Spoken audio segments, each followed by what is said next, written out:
Les amis, assalamu alaikum. C'est quoi la différence entre la religion d'Allah et la religion d'Allah accaparée par les hommes? Parce que voyez-vous, en islam, on trouve cette dichotomie entre la religion originelle d'Allah et la religion accaparée par les hommes, les religieux, Ar-Rijaluddin. Il y a d'énormes différences et d'énormité en énormité. Parce qu'une fois que la religion d'Allah est mise de côté, vous savez que ce qui va sur, ce sont les intérêts des humains. Les humains vont imposer leurs règles pour contraindre et imposer tout ce qui vont dans leur intérêt. Et la première chose que les humains ont fait, c'est d'imposer les règlements qui sont les leurs. Ils jugent à la place d'Allah. Leurs avis ont pris le dessus par rapport aux paroles d'Allah. C'est comme ça que ça marche. Ils ont imposé des piliers comme en islam, ils ont imposé les 5 piliers comme étant ce sont les piliers de l'islam. Ça, il faut le dire, ce sont les piliers du sunnisme, mais pas les piliers de l'islam. Et dans ces 5 piliers, ils ont choisi un pilier qui est à lui seul le pilier de l'islam, de Dinillah, tout entier. C'est quoi ce pilier? C'est la salat. Ils torturent les gens au nom de la salat. Ils tuent au nom de la salat. Ils emprisonnent les gens au nom de la salat. Et qui a ordonné tout ça? Ce n'est pas Allah qui a ordonné, ce sont les religieux. C'est à partir des avis qu'on commet toutes ces abominations. On va écouter le magnéto qui va peut-être nous expliquer comment les choses se passent dans ce milieu qui est le milieu des avis, les avis des religieux. Est-ce que le fait de délaisser salat, ça fait de lui un kafir ou non? Il y a divergence sur ce point-là. Il y a 3 avis sur ce point-là. On pourrait même dire il y a 4 avis, pour être plus précis. Le premier avis, celui qui délaisse ne serait-ce qu'une salat par négligence de plein gré, sortir une salat de l'heure, c'est un kafir. Ça, c'est un avis. Deuxième avis, ils disent celui qui la délaisse complètement. Celui qui la néglige, il ne fait pas partie de ceux qui la délaissent. Ça, c'est l'avis de Cheikh l'Islam ibn Taymiyyah. Le premier avis, c'est l'avis de certains Hanabila, dans le madhhab al-Hanbali. Le deuxième avis, Cheikh l'Islam ibn Taymiyyah, Ibn al-Qayyim, Cheikh al-Uthaymin, il a le même avis aussi. C'est que si il la délaisse complètement, c'est un kafir. Mais s'il l'a fait, il la néglige, il en fait quelques-unes, il n'en fait pas quelques-unes, c'est un pécheur, mais c'est pas un kafir. Ça, c'est le deuxième avis. Troisième avis, celui qui la délaisse par fainéantise, c'est pas un kafir. Mais celui qui la délaisse en la reniant, c'est un kafir. Mais, celui-là, qui la délaisse jusqu'au point où il est prêt à subir al-had, il est prêt à subir la peine de mort plutôt que reprendre salat, c'est un kafir. Parce que vous savez qu'en islam, dans un pays musulman, la personne qui fait pas salat, le gouverneur, il le met en prison. Pendant 3 jours, il le rappelle à reprendre la salat. Chaque jour, il le rappelle. Il lui envoie quelqu'un, il lui rappelle. Si au bout de 3 jours, il s'est décidé à ne pas reprendre salat, peine de mort. Ça, c'est le troisième avis. Le quatrième avis, déjà, il ne voit pas la peine de mort pour celui qui ne fait pas salat, c'est l'ahnaf. Il voit que celui qui ne fait pas salat, on l'emprisonne, on le tape, on le châtie, mais on ne le tue pas. Vous avez écouté ces magnétos comme moi. Vous attendez tout ce que ce monsieur a dit, je ne connais pas son nom, mais ce qui m'intéresse, c'est ce qu'il aborde. Il n'a rien prononcé une seule fois que c'est Allah qui a dit. Tout le temps, c'est l'avis de Ibn Taymiyyah, c'est l'avis de l'Ahnaf, c'est l'avis d'un tel, c'est l'avis d'un tel. C'est à partir de ces avis qu'on tue, on emprisonne, on fait tout ce qui est interdit. Pourquoi? Parce que la personne n'a pas fait la salat. Est-ce la religion d'Allah? Est-ce que c'est Allah subhanahu wa ta'ala qui a ordonné toutes ces choses-là? Non, ce sont des avis des chiours, qui vont les appuyer par des hadiths aussi. Voyez-vous, c'est la différence typique qui se trouve entre la religion d'Allah qui exprime avant tout l'amour du prochain, qui indique à la personne consciente que s'il commet des péchés, c'est dans l'au-delà qu'il va payer. S'il commet des péchés qui ont rapport directement entre lui et Allah, c'est l'au-delà qu'il va payer, mais pas ici. Personne n'a à le contraindre ici. Mais si vous écoutez toutes ces choses et que vous allez les mettre en pratique, et que par la suite vous dites que vous êtes des musulmans, vous êtes des croyants, qui vous a ordonné la vie d'un tel, la vie d'un tel, la vie d'un tel. Deuxièmement, qu'est-ce qu'il faut? Il suscite systématiquement la peur et de façon permanente. De quoi?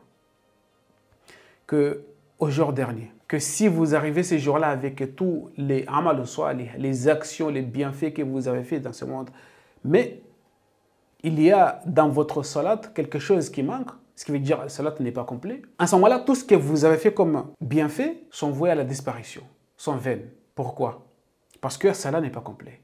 Et par conséquent, si vous n'avez pas fait amal salih dans sa manière générale, dans sa globalité, mais votre salat est complet, ne vous inquiétez pas, vous allez au paradis. Ce qui veut dire que l'entrée au paradis est validée ou non par une seule action, c'est la salat. Salat selon chacun, parce qu'ils ne sont jamais d'accord comment faire la salat et ainsi de suite. Et ça aussi, ce sont leurs avis et leurs hadiths. Ce n'est pas ce qui se trouve dans le Coran. Ils peuvent essayer de tordre le verset pour avoir des arguments, mais non. Ce n'est pas la vie du Coran. Voyez-vous, Allah subhanahu wa ta'ala, il nous a décrit tout. Dans le Coran, il y a description de toutes choses. Concernant l'au-delà, comment les comptes vont se passer, si tu demandes au Coran comment ça va se passer ce jour-là, il te donne le mode d'emploi, comment ça va se passer. Le Coran nous a décrit aussi la vie d'ici-bas. Il nous a décrit la vie avant la mort, même quelques secondes après, même quelques secondes avant. Il nous a décrit tout ça. Et pour cela, Allah subhanahu wa ta'ala nous a donné comme exemple d'une personne qui est sur le point de mourir. Cette personne-là, qu'est-ce qu'il va regretter? Parce que vu que c'est as-salat, c'est amaduddin. Faman tarakaha faqad taraka ad-din, c'est lui qui l'a délaissé, a délaissé la religion. Wa man akamaha faqad akama ad-din, c'est lui qui l'a construit la religion. Parce que c'est le pilier qui tient tout ad-din. C'est le pilier qui fait que la religion d'Allah est religion, selon eux. Et si c'était le cas, la personne qui est en train de mourir, elle n'allait pas regretter autre chose que as-salat, parce qu'il n'a pas fait as-salat. Mais non, c'est pas comme ça que ça se passe. Cette personne va nous indiquer ce qu'il faut absolument et dans la priorité, ce qu'il faut faire pour ne pas regretter aussi ces moments-là. Qu'est-ce qu'il va regretter? Une généralité des bienfaits. Amalun salih. Amalun salih. Allez dans Surat al-Mu'minun. Lorsqu'Allah subhanahu wa ta'ala nous raconte l'histoire de ces personnes-là qui se prenaient comme des personnes importantes, qui ne rendaient compte à personne et qui croyaient que d'ici, ils sont là pour s'amuser uniquement, c'est tout. Mais ils font ça jusqu'à ce que la mort vienne rendre visite à l'un d'eux. Hatta idha ja'a ahadahumul maut qala rabbi irji'uni la'alli a'malu salihan fima taraktu. Qu'est-ce qu'il met en avant tout? C'est des œuvres intègres. C'est une action conforme aux prescriptions d'Allah. Amal salih. Mais il ne met pas en avant la salat. Mais il ne met pas en avant ce que les humains ont essayé de le mettre en avant, ont essayé de le propulser pour dire que c'est le pilier, sans cela, il n'y a pas de religion. Selon, bien évidemment, salat, selon leur compréhension, selon la compréhension de chacun, parce que, comme nous avons dit, ils ne sont même pas d'accord de comment et d'autres choses par rapport à salat. Donc, lorsque cette personne se trouve dans ces cas-là, qui va demander à Allah de le laisser un répit, de le laisser un temps pour faire quoi? Amalun salih. Réaliser une action conforme, des actions intègres par rapport aux ordonnances d'Allah. Parce que Amalun salih, c'est la deuxième moitié des choses qui vous rapprochent de Al-Jannat. Après Al-Iman billahi wal yawm al-akhir, le reste c'est quoi? C'est Amalun salih. C'est le ticket pour rentrer au paradis. Al-Iman billahi wal yawm al-akhir wa amala salihan. C'est le ticket pour rentrer au paradis. Dans le livre d'Allah, je parle bien dans le livre d'Allah, mais pas dans les dires, dans les avis des humains. Donc, Amal Salih, il faut comprendre que c'est quelque chose de très important.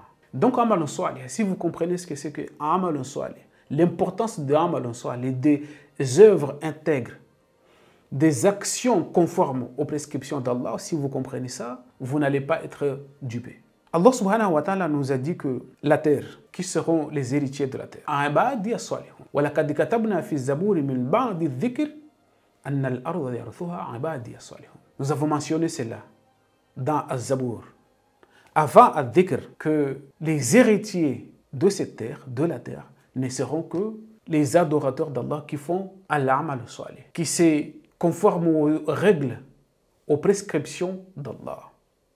Et si vous demandez c'est quoi Amal Salih, c'est tout simplement c'est toute chose qui est conforme aux prescriptions d'Allah.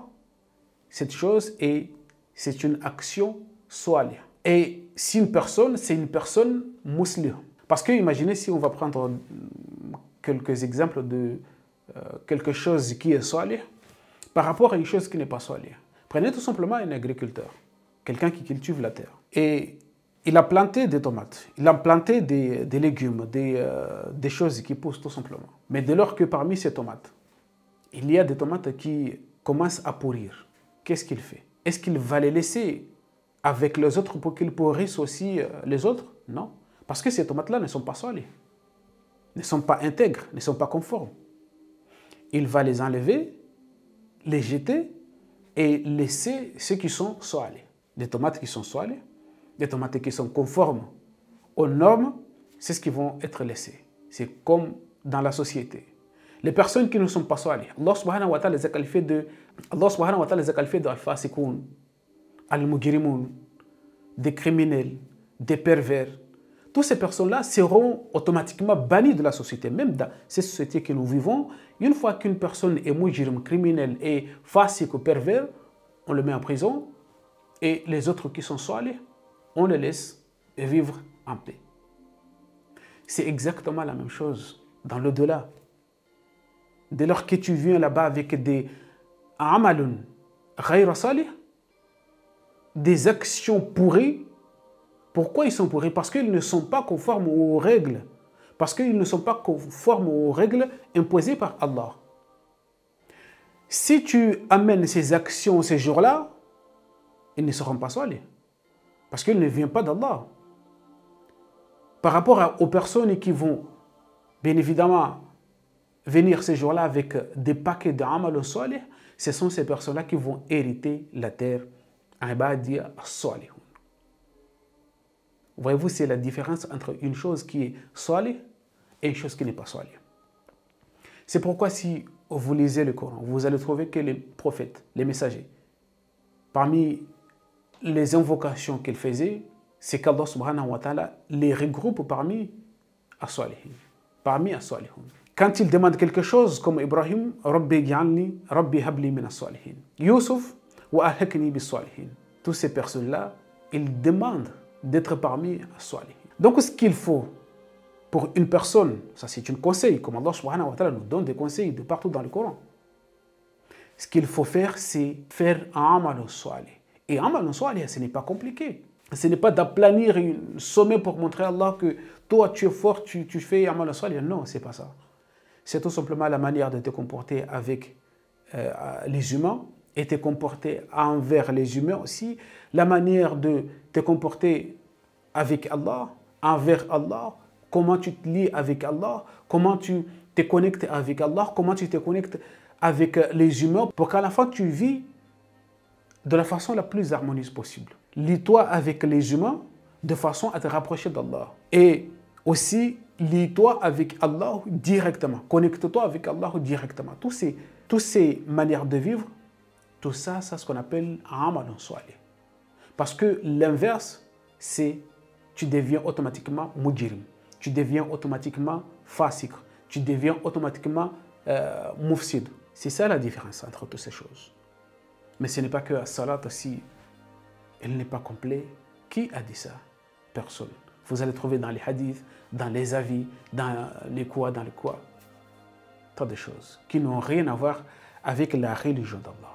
Donc si vous comprenez que Al-Jannat, le passeport, le laisser-passer pour rentrer au paradis, c'est Al-Iman billahi, wal yawm al-akhir, wa amila salihan, qu'on peut traduire par porter foi en Allah, sans lui associer. Ça, c'est la première des choses. Croire qu'il y a un jour où tu seras questionné de ce que tu as fait. Et ensuite, faire des actions qu'Allah subhanahu wa ta'ala appelle amal salih qui vont être bénéfiques ces jours-là. Ces trois choses. Croire en Allah seul, sans l'associer. Croire aussi qu'il y a un jour où tu seras questionné et te préparer en faisant des actions conformes au questionnement auquel tu vas répondre. Des actions conformes aux législations d'Allah. Des actions conformes aux prescriptions d'Allah. Si tu le fais ça, c'est pas moi qui te garantis. Moi, je ne suis rien par rapport à tout ça.